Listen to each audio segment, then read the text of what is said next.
So we'll move forward toward the new chapter, that is chapter 4, risk assessment and internal control. इसमें risk बताया गया है। तो risk के कितने टाइप्स होते हैं? रिस्क के दो टाइप होते हैं, एक तो रिस्क ऑफ मटेरियल में स्टेटमेंट और एक होता है डिटेक्शन रिस्क। इन दोनों को मल्टीप्लाई कर दिया जाए तो आ जाएगा ऑडिट रिस्क। अब रिस्क ऑफ मटेरियल में स्टेटमेंट में आगे दो होते हैं, इनहेरेंट रिस्क और कंट्रोल रिस्क। अब उनको समझाया गया है, इनहेरेंट रिस्क क्या होता है, कंट्रोल रिस्क क्या होता है और डिटेक्शन रिस्क क्या होता है। Next page. इनहेरेंट रिस्क तो वो होता है जो कि फाइनेंशियल लेवल पे और असर्शन लेवल दोनों पे होता है। और क्यों होता है? Because of the nature of the entity, कि एंटिटी का नेचर ही ऐसा है, नेचर ऑफ द एंटिटी की वजह से होता है। ठीक है, अब दूसरा चलते हैं, इनहेरेंट रिस्क बता दिया। ये क्या होता है? Control risk. कंट्रोल रिस्क होता है PDC, प्रिवेंट, डिटेक्ट और करेक्ट नहीं कर पाते क्या जो आपने एंटिटी ने इंटरनल कंट्रोल्स लगाए वो इसलिए ये रिस्क आता है। लास्ट में आता है डिटेक्शन रिस्क, कि ऑडिटर डिटेक्ट नहीं कर पाएगा कि किस टाइप की मिस स्टेटमेंट है, किस टाइप की मिस स्टेटमेंट है फाइनेंशियल स्टेटमेंट्स में। इसको बोलते हैं डिटेक्शन रिस्क।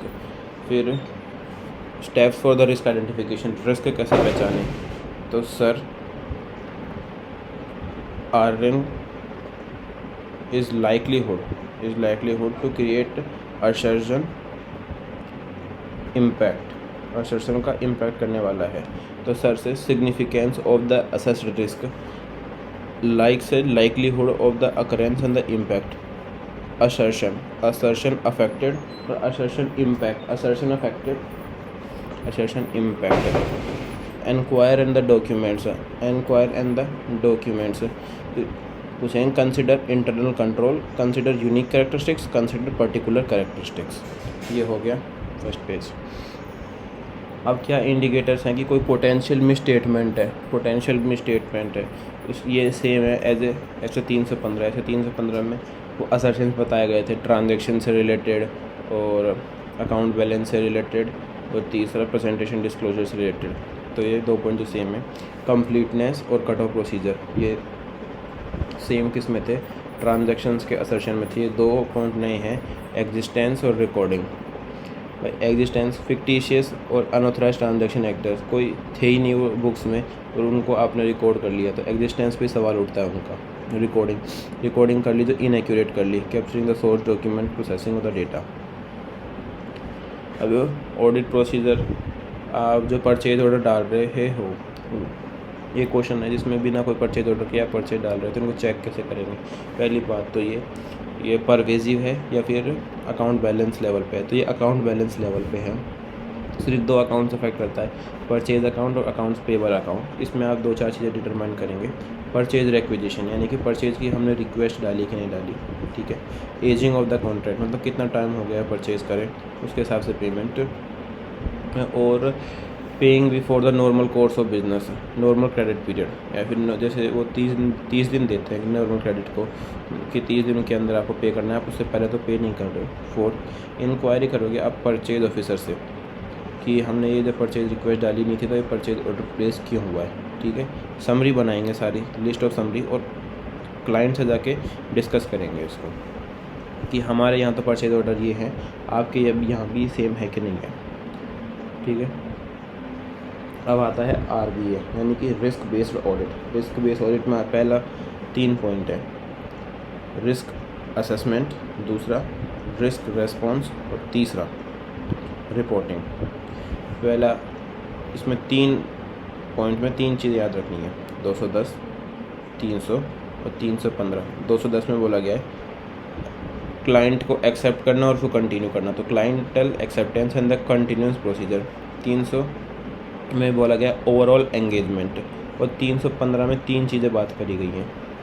315 में जो 3 चीज़ें बात करी गई हैं वो आपके बताई गई है कि रैप कैसे लगेगा, IC कैसा है और रोमम कैसा है। तो रोमम से एक पॉइंट और याद आ जाएगा सिग्निफिकेंट रिस्क का, IC से याद आ जाएगा वीकनेस ऑफ द IC, जो कि बताएंगे TCWG और मैनेजमेंट को। वैसे तो ऑडिटर की कोई लायबिलिटी नहीं है, कोई ड्यूटी नहीं है इंटरनल कंट्रोल्स को चेक करना, लेकिन अगर कोई वीकनेस मिल जाती है तो उसको TCWG और मैनेजमेंट को ज़रूर बताना है। फिर आता है रिस्क रेस्पॉन्स। आप याद कर सकते हैं SAP से, सब्सटेंटिव एनालिटिकल प्रोसीजर। सब्सटैंटिव से तो याद आ जाएंगे आपको सब्सटैंटिव प्रोसीजर्स और reduce substantive. Substantive was not enough, so reduce substantive. ऐसे एनालिटिकल तो एनालिटिकल, सैप नहीं भाई फैप, तो सैप नहीं फैप, तो फैप का पॉइंट ये था। अब दो आपको वैसे याद रखना है, सरप्राइज चेक और सिग्निफिकेंट रिस्क। लास्ट में रिपोर्टिंग, ये इंटरनल कंट्रोल वगैरह ये पढ़ने कोई इम्पोर्टेंट नहीं है। What are the limitations of the internal control. Internal control को हम जाके दे देंगे चुमा, यानी कि कोल्यूशन, एच से ह्यूमन एरर, यू से अनयूजुअल ट्रांजैक्शन। हमने इंटरनल कंट्रोल तो लगाए थे कि भाई ये यूजुअल ट्रांजैक्शन होंगे उसके बेसिस पे, लेकिन कोई अनयूजुअल ट्रांजैक्शन हो गया तो उस पर हमारा कोई से नहीं है।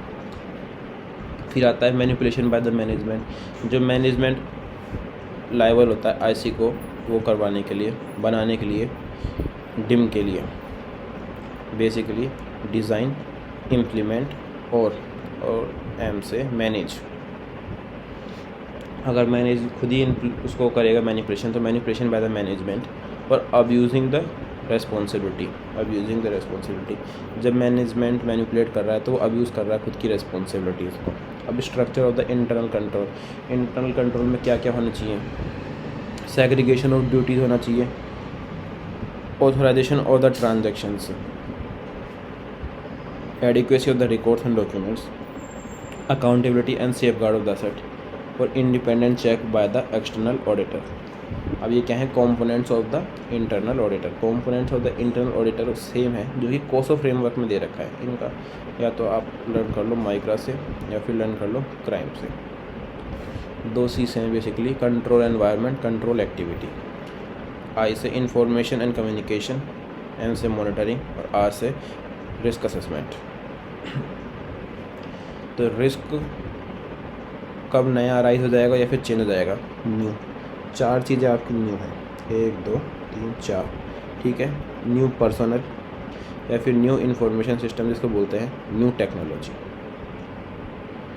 या फिर न्यू अकाउंटिंग प्रोनाउंसमेंट्स, ठीक है। ये चार चीज़ें तो आपकी न्यू हैं। उसके अलावा है changes in the operating environment. Rapid growth हो रही थी इसलिए चेंज इन हुआ ऑपरेटिंग एनवायरनमेंट, और इसलिए हमने ऑर्गेनाइजेशनल स्ट्रक्चर को बदल लिया, यानी कि कॉर्पोरेट रीस्ट्रक्चरिंग। इसको आप खुद से याद कर लेना, वीडियो में नहीं बता रहा मैं इसके बारे में। एक क्वेश्चन है, BASF limited is engage in business of trading leather goods. हम उस कंपनी के इंटरनल ऑडिटर हैं। हमने देखा ऑफिसर हैंडल कर रहा है सेल्स लेदर को भी और कैश रिसिप्ट को भी।